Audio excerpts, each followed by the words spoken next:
Vamos ahora a hacer una revisión de las actividades y la agenda de los aspirantes a la presidencia de la República. Veamos.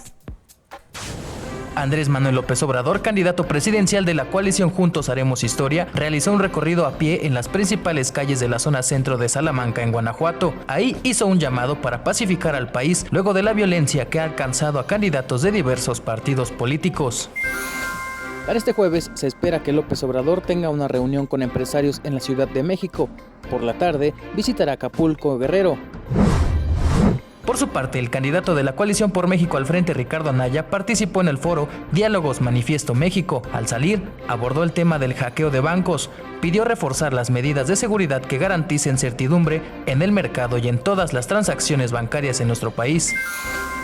Para este día, Ricardo Anaya ofrecerá su habitual conferencia de prensa en Polanco, en la Ciudad de México, durante la mañana.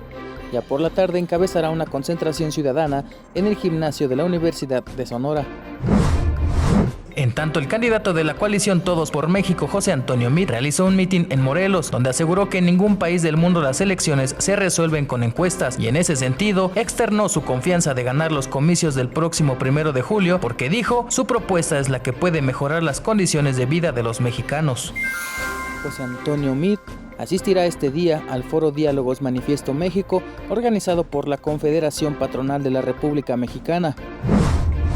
Mientras que Margarita Zavala anunció que se retira de la contienda electoral por la presidencia de México. La candidata independiente hizo el anuncio tras su participación en el foro Diálogos Manifiesto México. Zavala indicó que su decisión es por un principio de congruencia y de honestidad.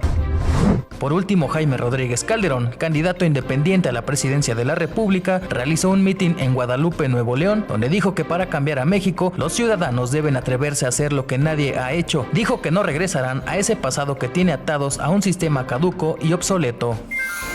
Para este día, Jaime Rodríguez Calderón encabezará un encuentro con integrantes de la Confederación Patronal de la República Mexicana. Ya por la tarde, asistirá a una plática con jóvenes estudiantes en una universidad de Acapulco, Guerrero. Héctor Mendoza, 21 Noticias.